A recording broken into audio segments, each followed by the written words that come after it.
you built your career on the platform formerly known as Twitter. I met my wife there. I met most of my friends there. What role does X have in your life now? It's funny that you say that because I'm really trying to post more there. Honestly, my one-liner is I want to consume less there more and post there more. With that said, X rocks if you open it like 2 to 3 times a day, but it's very hard to keep that. You know, it's sort of like if you give a alcoholic whiskey, it's like, oh, you know, the first 2 or 3 drinks will be good, but then they kind of can't control it. And that's kind of how I feel about my relationship with X. Like also it's weird to call it X. It's like it's still Twitter in my brain. But I spent a few weeks with it off my phone. I was traveling. It was delightful. It was delightful. I actually didn't miss it much, but I felt like I was out of touch. You know, there's things around what's happening with the world, especially with AI, I'm super interested in. And X is a really good way to do that, to be tapped in there. The other thing is that every now and then, you know, I think of X like a Las Vegas slot machine. You know, you kind of keep pulling the lever, and most of the stuff's not that good, and you're sort of just like, what am I doing with my life? And then every now and then you see some tweet that just is an absolute banger, and it changes how you think in some way. You know, like I just saw a tweet that was it was, we're so addicted to our phones that watching a movie now feels productive. For sure. And it's just like one of those sentences that I think so captures the essence of where we're at. And then the other thing is, from a posting perspective, just the people who I see liking my tweets, the people who reach out, the people who I meet if I'm at a conference or wherever, say, oh yeah, I've been following you on Twitter for a long time. Love your stuff. I'm like, wow, this is a portal into other people's brains who I really admire and respect. So that's how I feel about it. What do you say to somebody who's like, oh, it's dead now, it sucks now that Elon's taken over, like it's all Nazis? I guess I'm confused because that's just not my experience at all, especially the last part of it's all Nazis. I can't really speak to that because I don't interface with that at all. And what I would say about Twitter is there's absolutely been a trade-off. So the experience that you used to have on Twitter, I used to just meet, like you said, you met your wife on Twitter. I used to meet so many good friends on Twitter. And man, it was amazing. There was like these little communities on Twitter and all these little interest groups, and you would really get to know people. It felt very intimate. It almost felt like a cozy room. Now it feels like a big, giant town square. And there's no question that that's gone away. And also, having a follower count doesn't help you nearly as much as it used to. And the reason that's important is the incentive to write things to go viral has gone way up. Yeah. And I've basically muted all the political stuff, so that's why I don't see it. And it definitely shows up there negatively. But it also just shows up in terms of, if you're writing to go viral, there's a certain kind of idea that isn't shared. So it's gotten worse in those ways. But also, I think free speech is really important. And what Elon has done at a societal level to preserve free speech through Twitter. Now, you could argue that now it's just gone too far to the right, and I think that that's reasonable. But I think that the counterfactual of Elon not buying Twitter and the major institutions just shutting down speech is actually like a very, very, very different world. Like, remember the Hunter Biden laptop story, For sure. all the suppression that happened with the different social media sites? Like, that grip would be really, really tight. And I'm glad that that's not the case. I think that Elon owning Twitter, at the very least, is a really strong piece of competition to the monopoly of left-wing media. Yeah, I totally agree. And because no one's really advertising on it, he's not at like the throat of advertisers as much. Did you see which the is New York funny. Times deal book interview where No. he's like, so he's up there with Andrew Ross Sorkin. yeah, He's yeah. like, F you, you know what I mean? Yeah. Oh, He I was love to that Disney, interview. right? He's like, Yeah. fuck you, Disney. Yeah, that was amazing. That was one of like my highlights for sure. I agree though, and it feels there seems to be a bit of confusion within the algorithm because there's a lot of people who are running shorter and shorter stuff, but he's also trying to push podcasters there. Yeah. He's trying to push articles there, but those aren't getting as much reach. But you had like the Chamath interview get like 1 million views. Yeah, but I'm getting less views now on my interviews than I did when I launched the show like a year and a half ago. And that's an algorithmic thing. Yeah, and I do wonder what direction they want to go because it feels like they're trying to compete with TikTok. They're trying to compete with all the short form stuff in a written way. But at the same time, when Tucker Carlson switched to X and interviewed Trump, I think it did 224 million views in 24 hours. And I'd never listened to Tucker or even Trump really before. And I was just like, I have to watch this. This is the most insane thing that's ever happened. But I don't know. I'm very bullish on long form. Yeah. Well, on the Twitter thing, what Elon's trying to do is maximize user seconds. And do we really need to live in a world where everyone's trying to maximize user seconds? It's just, I don't like how much the internet is about sticking its claws into our brains and trying to hijack our consciousness. I think it's really pernicious. And all the social media platforms are doing it. Facebook does it, TikTok does it, Twitter does it, Instagram does it. We're all addicted. We all don't want to spend as much time on social media as we do. But then every now and then we're just like checking. And there's just this funny thing. It's really taught me how, because the rebuttal against what I just said is we're just giving people what they want. But the thing is, a society that functions well has high friction to giving people things that they want in the moment, but they don't want in the long term. And there's actually a big disconnect, right? So if you talk to someone at the end of their lives, what they will say is important is different from the average thing that they desire in any given second, right? In any given second, we're basically ruled by the 7 deadly sins. Lust, greed, whatever it is. Heroin. Heroin, who knows, right? But over the long arc of time, there's just, for example, for me, I want to have read the great books. I want to have done this or that thing. And I find social media is such an adversary in my ability to do that. For sure. I think Web 2 is like at this place, and maybe it's at like the peaking of its arc right now when we're going to AI. But also, David Perell, welcome to the fucking podcast. Sky King's Mental Playground, first time. You have a podcast called How I Write. You created a website called Writing Examples, and you created Write a Passage. I think that Writing Examples is a really good antidote to what social media is doing right now. It isn't just a site to sell shit. It isn't just, the classic Shopify build out of a page. It was actually, an ambitious, like artistic way to create a little bit of real estate on the internet that was more beautiful than what exists on social media. So I think that's fucking amazing. Thanks, man. I mean, the good news is that we won a Webby Award for it, which is really exciting. And we won the best education website of 2024. The bad news is I couldn't get people to visit the site, so we're not posting on it anymore. And I'm like, how could both of these things be true? And I feel super conflicted. I'm really, really proud of what we built there, but we stopped publishing because I couldn't grow the dang thing. Like, the whole idea, I remember when I got to college, we had this dorm room, and there were about 8 of us in the hallway. And the way, sort of the big thing for status was who could find the coolest songs. So everyone had their own different music blogs. And like my freshman year, part of the thing I did when I would go talk to people would be like, yo, what kind of music site do you use? And remember, there were sites like This Song Is Sick. And or sites like that. And everyone had their own place where they would go. And now you can't surf the web like that. You can't find your own little niche in the same way.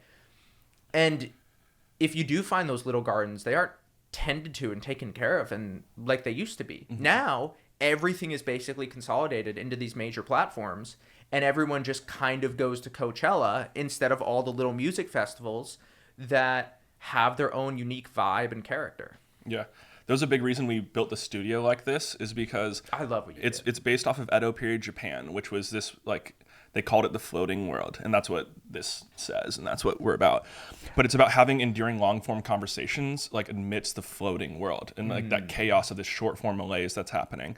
But I really think that you shouldn't give up on writing examples. I think maybe change the medium a little bit, because in my mind, we need to go past Web 2, like, into AI and how we can mature with that. And, like, it as a GPT, where you can just, as you're writing, reference it, that to me seems like it'll get massive amount of usage, and you could build it into places where people already are. Yes, I would love to build a tool like that. And I'm conflicted. I have How I Write, which is going very well, and I have another project that I'm working on that maybe we should talk about. And because of that, it's sort of taken a back seat, and I'm devastated and heartbroken about my inability to figure out how to take a site that I'm really proud of and get people to see it. And at the same time, I do think that part of it is it's kind of a Web 2 thing to have a website that people come to. Got to surrender that to it. You got to surrender to that a bit. Well, I think a big part of what happened too is if you would have released it, pre Elon taking over X, is that you could link out a lot better previously. And like every other social media platform, like Exactly. I always knew that Instagram, if you do a link, it's not going to go as well. That was like not explicitly said. And then Elon came out and explicitly said it. And your audience is largest on X. And so it was hard to kind of pull people that direction. Yeah. That's the other thing that I would say about Twitter is just the death of the open web. The death of the open web of, oh, you walk into a space like this. This is the Sky King space. And that's what a website should be. And websites become Substack. Tweets don't allow links. The web's way worse for that. Way worse for that. You go to a conference. It's not the main stage that the interesting stuff happens. It's the bar at night. It's the hallway, when you're actually skipping out on a conference. And we just don't have that on the internet anymore. I'm quite sad about how the internet's become. And then now the incentive, or maybe even the necessity to keep up with attention, to grab attention with what's happening with AI, is basically going to be shorter and shorter time horizons for people who are internet creators. And I think that the internet's basically going to become a junkyard. It's going to become a junkyard. I mean, actually, I think in many ways it has. Look at Google searches now compared to 10 years ago. It's SEO optimized slop. And basically, we talk a lot about slop now. We've been living in slop for so long. I mean, when it comes to the internet, the incentives of Google search have been slop this, slop that, right? Like, if I want to look up a recipe to make from some spaghetti with pesto, like, I don't need a whole story about Lucy and like how Lucy found this recipe and how it's like downstream from her grandma and how this like means a lot to her. It's like, just tell me how much pesto do I need to get, how much salt do I need, and what kind of pasta should I order? You know what I mean? And the internet became that for some time. And one of the things that I actually quite like about AI is that in a world where AI is at least the base rate for the quality of writing we're going to read, it's like a 7 out of 10. If you're going to write and you're going to get people to read your stuff, it's got to be pretty freaking good. So there's a world where, there's a bunch of AI slop. Don't get me wrong. AI doesn't have a soul, it's still pretty new in terms of how cliche and cookie cutter it can be. The way that I heard it described recently that I really like is AI writing's like brown. If you mix all the colors together, you get brown. I love that because brown's kind of like a bleh color. And it is what you get when you mix all the beautiful ones together. Kind of the output's not that interesting. But at the same time, man, as a writer, it forces you to say, okay, what is my answer to why somebody should read me instead of AI? I need a darn good answer. I need voice. I need style. I need something to say that's important. All those things. Yeah. It does solve the Google SEO problem at some level, though, because you can ask, what do I do with this pesto or these ingredients in my fridge, and like spit it out really fast. Yeah. I think having discernment and bias is both its like feature and its bug. So if you go on like political stuff, it can be its bug, but it telling you what to do, what restaurant to go to, places to see, and having that bias is such a feature. Yeah. Do you think of yourself as a writer or a teacher? Like, are you an artist or professor? First. I don't really know. I'm not sure that I think of myself as a writer first and foremost. I actually definitely don't. It's also changing. I mean, I shut down Write a Passage in November, and before that, I guess what I focused on was writing, and then I taught writing, and I feel like I was a fairly good teacher. And now what I'm really interested in is why the world has become less beautiful, and I'm really interested in visual aesthetics. So I don't think of myself in any categories. The only time I do is when I try to explain who I am to other people, because then it does help to be legible. There's no question. Yeah, I'm so legible about that. I don't know why. Why would you want to categorize yourself when a lot of the ebb and flow of what you're interested in is what gives your life texture, Yeah, whenever I've worked with podcasters to launch podcasts, they'll be like, I have to niche down into this. And I'm basically just like, don't make a name if you don't want to be super niche down. Just have it be your podcast. Think about like the 5 to 6 things that you're super interested in. Just like rotate through that shit over and over and over again so you can find your audience. Like, you don't have to be super, super niche in order to build kind of like a jihad of fans that'll fuck with you. Because like, you know, like I think Ferris and Rogan were such good examples of doing that very early on. You know, their show wasn't about anything. It was about 6 things. And they just like rotated through it. Yeah. I did a documentary on Porter Robinson. Do you know him? Yeah. Yeah. Big Japanese That's guy. sick. Like, you made a documentary on Porter Robinson? Yeah, I made the whole thing. That's fucking awesome. I never published it. Oh, really? Yeah. That's awesome. I spent like a year on it. Yeah. And basically what I did, this was probably 4 years ago. And what I did was I was like, well, if I could just take all of his interviews and then he has all these concert visuals and then blend in his music, then I could make something really cool and tell his story, because I felt like his story was kind of misunderstood. And one of the big things that I learned in making that documentary is in his story, he did start off with a very niche way of gaining an audience. Mm-hmm. He was this throwdown music, go hard, play 90 songs in an EDM set in 45 minutes. And that was with his first EP, Spitfire. And then he came out with an album called Worlds. And it all started with a song called Language, where he's like, I'm so scared to release this. This is something that I want, that other people don't want. And it ended up being a great song. Yeah. And then he comes out with Worlds, which I think is the live show of Worlds, is one of the greatest works of art I've ever seen. Yeah. Oh my goodness. The first time I saw that, I was just mystified, stupefied of what that experience was. And then he goes away for a long time, and over the years has gotten more and more into who he is. But the thesis that I developed is, I think you do need something clear at the beginning, and then it's almost like an hourglass. It's like you need something narrow and clear, and then you can kind of expand. Because you do get a lot of... Everyone wants to be a generalist early on, and I'm not sure it actually works that well. And also, yeah. No, like you said, you need to be legible to describe to other people what you do. They have to be able to wrap their head around it so they can trust you. Bon Iver did like an amazing job at that as well. Like Forever Forever Ago was just like an acoustic sad boy, like that was like Skinny Love. That was like amazing. And then with 22 a Million, he came in, it was like this genre exploding chaos, like amazing thing that really elevated him as an artist, but people didn't know that. Dude, Worlds actually was one of the things that like helped me keep my mind together when I was like losing it in 2022. I was like driving out to Marfa. My friend sent me that, and I just listened to it like the whole way there, and then had like a full mental breakdown in Marfa, and then like listened to the whole way back, and it was like felt more stabilized. That's when you heard Worlds for the first time? Yeah. Wow. Yeah. What song did you resonate the most I with? am not very good at like remembering song names. It was just the full album. Just played it. It's glorious, man. Yeah. And I was driving, so I couldn't really see. It's glorious. I love that album. But the live show, there was something about the live show that was completely different. I still remember listening to the album for the first time and not being that into it. And then going to the live show, getting it. And I mean, it was like a meme where like the top of your brain is torn off, you know what I mean? And I spent years listening to that over and over and over. I mean, if we played the live show right now, I could tell you exactly what happens next.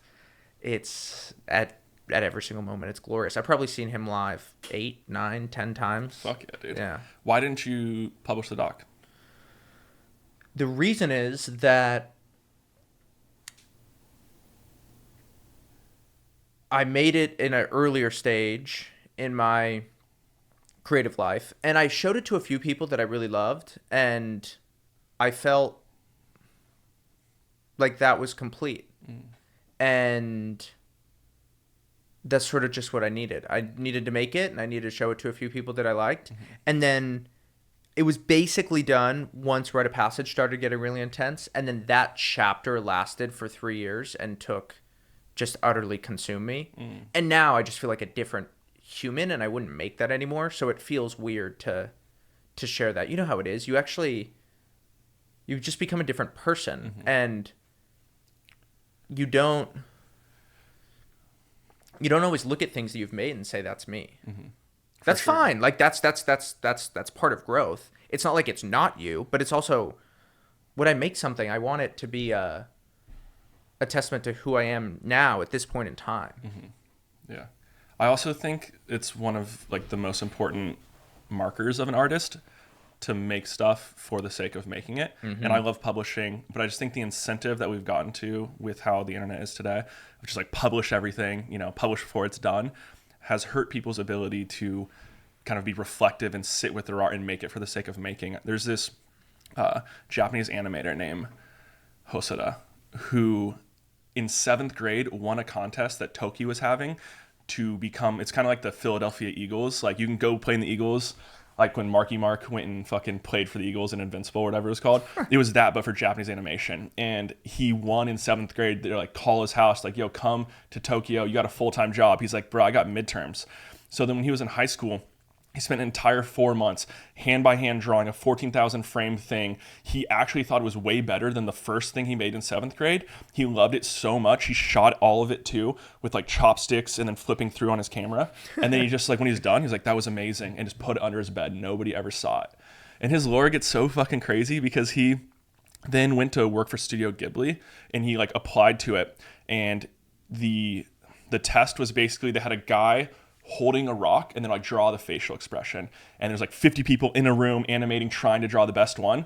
He didn't get the job because Miyazaki hand wrote him a letter and said it would be a disservice to hire you, which is like somebody coming out of college is like the worst thing to hear, but he was just such a gangster at it. Yeah. And I fucking love stories like that and artists like that who are willing to make it and be like, sick. That was the point. Yeah, I've been writing a lot of poetry and letters to people. And I think that's what it does. I think that's what it does. I do take a photo of it so that I can keep it. Like, I don't want it to just be lost. For sure. But I just sent a letter in a bottle to London. Cost me $78 to send a freaking Mountain Valley spring water bottle. To Harry or? No. To a girl I met there who, were in the stage of courtship. Nice. And that song Message in a Bottle. So that was the inspiration. And stuff like that, and just sending people letters. It's really nice to just. What I love about writing a letter is. Okay, let me take a step back. So last year, I officiated a wedding. It was the highlight of my year.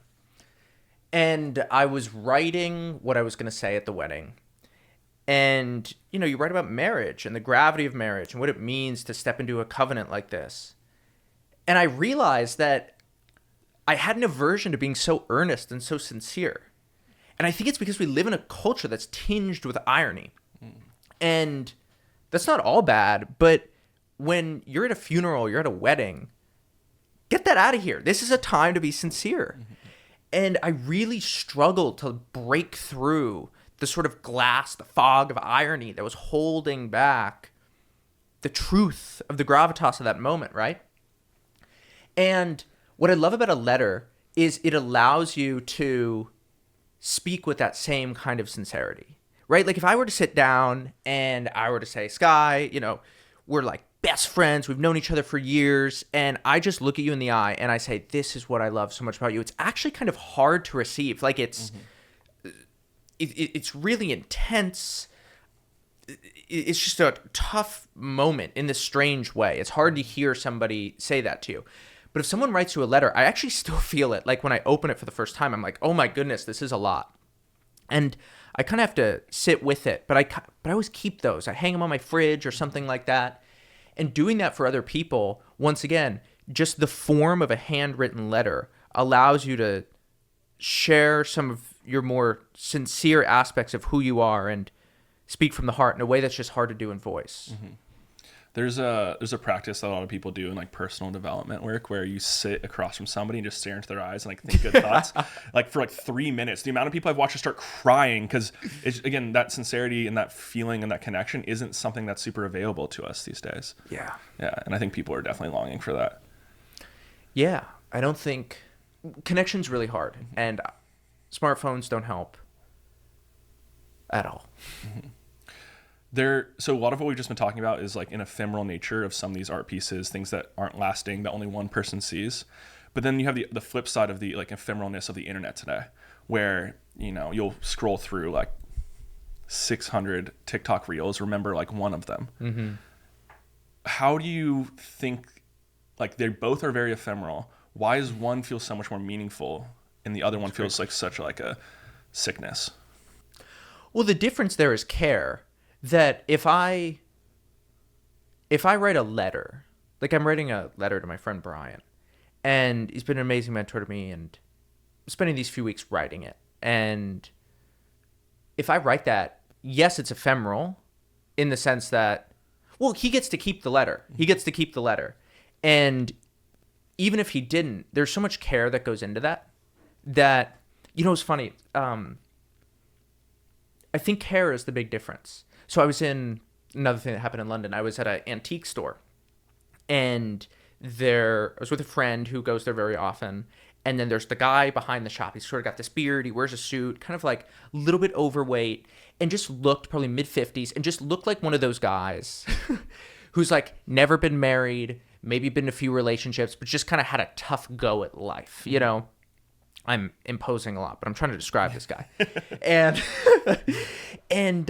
So we're talking, my friend's good friends with him, and he just like leaps into a soliloquy. It was like Shakespearean. It's like, and he's just remembering everything from memory. And it was just one of those moments that was so memorable because it was so different, and I could feel his heart there. And the thing that's annoying about the internet's ephemerality is it all feels so careless. It all feels so cheap. It all feels like, hey, let's just make this thing and like publish it, and then let's make something else, and we're just going to do this every single day. It's like, I want you to work on what you're doing. I want you to pour your heart and soul. I want you to rewrite. I want you to revise. I want you to make something you actually care for that's like a risky expression of who you are, what you stand for, and what you believe. That's what I want to see. That's what I want to see. And so it's not the ephemerality that bothers me. There's even an ephemerality in a way to Casey Neistat's videos, but he cared so much about those videos. It was such a distinct style that's not the thing that bothers me. The thing that bothers me is just the sense of carelessness that has polluted our world all over the place, from what we build to what we make to what we say. And it makes me very sad that that's the world that we're in. Yeah, and I feel like the systems that we live in are pushing us that direction. Yeah. And I think like the structure and the medium which we live in are pushing us that direction. And so I really think the only way that we can combat that is actually by evolving as a culture. And I feel like we haven't had the time to culturally mature with the internet. It's going so fast. The pace is moving so fast. And I just think we need to figure out how we mature as a culture. Do you have any solutions for that? Okay, so I think that this stuff happened before the internet. So here's how I see it. So we build things and make things that are soulless. Underneath that is we don't put care into the things. And underneath that is we don't actually believe in the soul as a fundamental idea. So why would we make things and with soul? Like the logic of that doesn't work. So I think it actually begins like many layers down, okay? And there's a few things that are going on. We've talked about the internet. Let's talk about capitalism. I'm not like an anti-capitalist, so don't hear me as some sort of Marxist here. But like, I'm also not a sycophant for capitalism, right? Like there's obviously trade-offs in any economic system.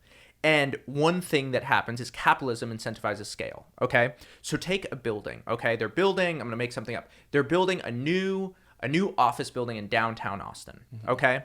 And it's a related properties, I'm making all this up. It's a related properties building. Related properties is based in New York. Okay, so you have the CEO of related properties.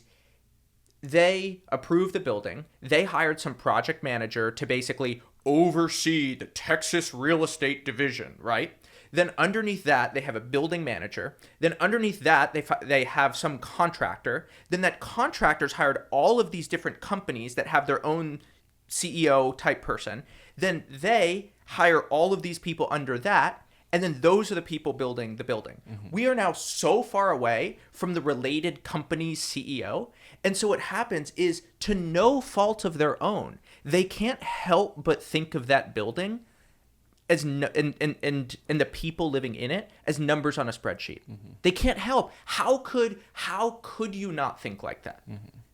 I'm not. It's just how it needs to function. Now, if I were to build a house and to have some roommates in it after I've built the house and I live there, like Hammurabi's code was like you had to sleep under the bridge.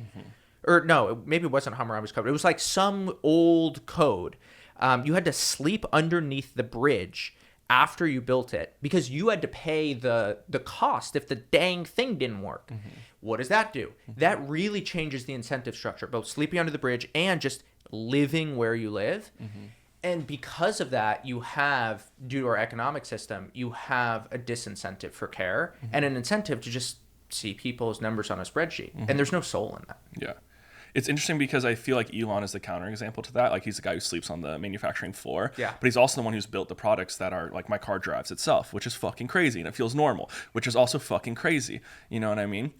Like, it's insane. And then I think about, if I look at a different example, when I was in Brussels, there's this cathedral that was built over 600 years, and it was like 10 different kings oversaw this, and like they, gave their children, they had to make this thing get finished, and it was like over generations and generations and generations to hold this torch just to build a building that wasn't even that big. But to think about that, the idea of like passing things on, it takes multiple generations to make something beautiful, to put that care in, and to keep that vision like stewarded through that, that's a different fucking thing. The Japanese are very good at this. Very good at it, yeah. And don't they adopt sons into their family to keep it as the family business? That's definitely happened before too. That and it still happens in today. Like, if you have like certain like ramen shops will have apprentices, and like if like for example with Euro Dreams of Sushi, like their sons wanted to get limelight earlier, so they went and started their own shops, but then you just like pull somebody in to keep that legacy going forward.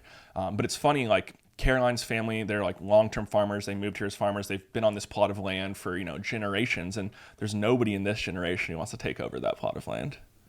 Yeah. And so they have to hire outside of it, and it's a very similar thing. Yep. So there was first of all, this is, to your point about Elon, because that is the exception, though, that proves the rule. What is different about Elon? He cares so much. Yep. What's different about Steve Jobs? He cares so much, right? Like, in a founder-driven company, this is when something can change. But what did you say about Elon? He sleeps on the floor. Yeah. Like, that's what it takes. Steve Jobs died, what was he, 55 or something? Like, he didn't die because he lived a sweet and peaceful life. I bet part of the reason is he dealt with an extreme amount of stress and like bore the burden of birthing this magnificent company into the world.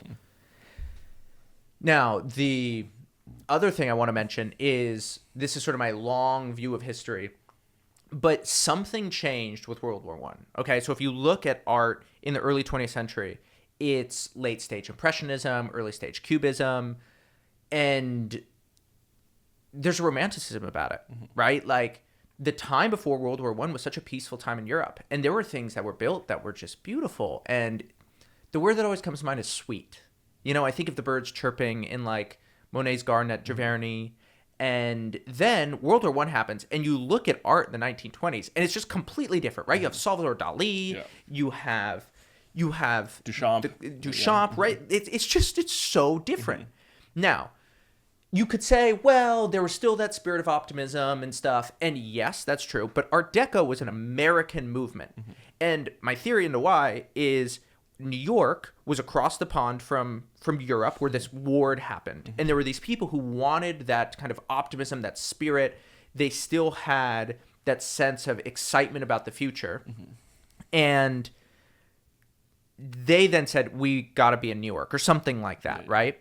And that works, but that begins to die with the Great Depression. And then after World War II, you just don't see it at all. You do not see it at all. At World War II is a huge break.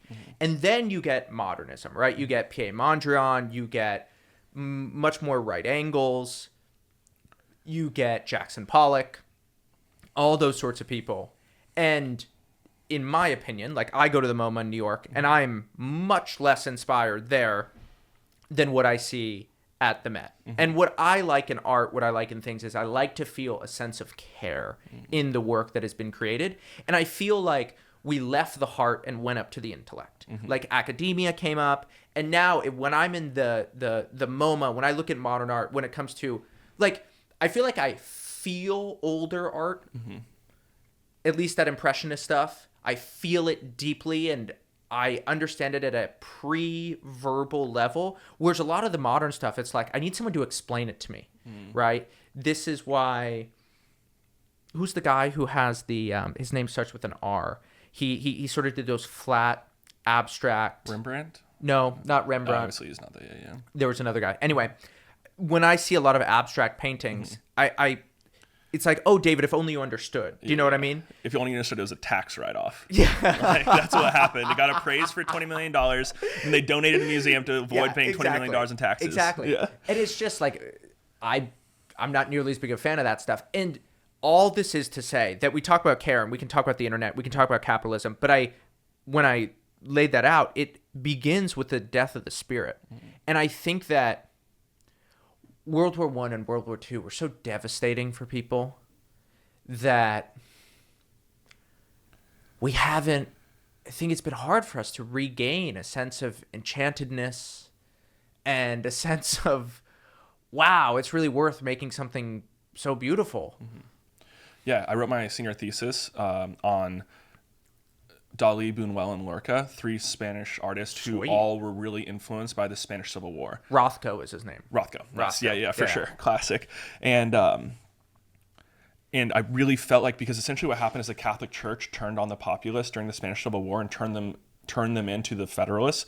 Is this 19th century? 20th? Yeah, 20th? 19th century. Yeah. Or 20th century. Okay, it's so this is like Franco stuff. Yeah, it's like coming into Franco. Okay. Before, like, so basically, you had the foundation of the culture of the spirit, like turning in its own population who are trying to fight against this like fascist government, and it just split the soul. And I think that's where surrealism was birthed out of. And if you look at Japanese anime, surrealism is like, they're like the purveyor of surrealism now. It all comes out of like the splitting of the atom, of the nuclear bomb. It's when you had this like testosterone driven culture that then got totally fucking castrated by the US. And it's this like cultural split that can happen when kind of like the soul dies, if you will. And then they're stuck in this like dreamland because they're kind of like this lost kid who can't move or develop or grow. And I think that's where, like, Lorca died doing it because he was gay. They basically killed him. Buñuel moved to France and then Mexico and became like an amazing director, and then Dalí's Dalí. But it was, I really think a lot of the surrealist is a reaction to this kind of like death of the soul. And that's when you go deep into the mind, into the subconscious. Yeah. Yep. Ford is around that time. Yeah. How did Teal influence you in deciding to become a Christian? Oh, that's a great question. He had a huge influence. Well, the first thing is, I grew up Jewish, and I thought that all Christians were stupid. So I had to get over that. That was a pretty big hurdle. And I grew up agnostic and thought all Christians were stupid as well. I literally never met a smart Christian my entire life. Yeah. And Peter's a pretty smart guy. And I was like, whoa, he's Christian? And then Peter led me to a guy named René Girard. Yeah. And René Girard talked a lot about Jesus. I think the critique of Girard is he doesn't talk about the Father and he doesn't talk about the Holy Spirit, but he talks very well about Jesus. And there's a line that I now know in scriptures, Hebrews 1:3. It says that the Son is the radiant image of the invisible Father. And basically what we get through Jesus is we get the character of God. The Word became flesh. Okay, so now we have in physical form walking, we see the character of God, which is the most magnificent idea. If you really just sit there and just meditate on something, that could be true, is one of the craziest claims about Christianity. You know, people are like, oh, every religion's the same. Christianity says God became human, was in the flesh. And so that's who Jesus is. Now, if you take the first commandment and you take the 10th commandment, the first one is basically look up. There's only one God. There should be no other gods but me. Look up. The last one is basically don't look around. Okay, so you take 1 and 10, it basically boils down to look up, not around. And I think that's basically the essence of what being a Christian is about. It's in every decision, you look up towards God. You do not look at other men or the culture that we're living in, which sounds easy in theory, is incredibly hard to do in practice. Especially with the algorithms right now. Especially with the algorithms. And then the other thing that Gerard did is he talked a lot about imitation.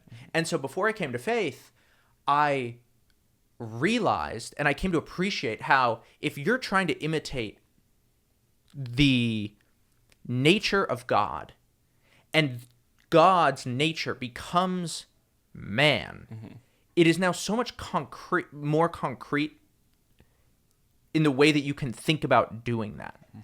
And that was one of the first ideas for me about Christianity that was extremely attractive. So it started with, okay, wow, not stupid guy is Christian. That's a crazy idea. Then it went into, okay, look up, not around. And then it went into, oh, this Gerard guy, this is what he's getting at is that humans are imitative and we can imitate Christ. That is basically the point of life, can be trying to imitate Christ more and more every single day.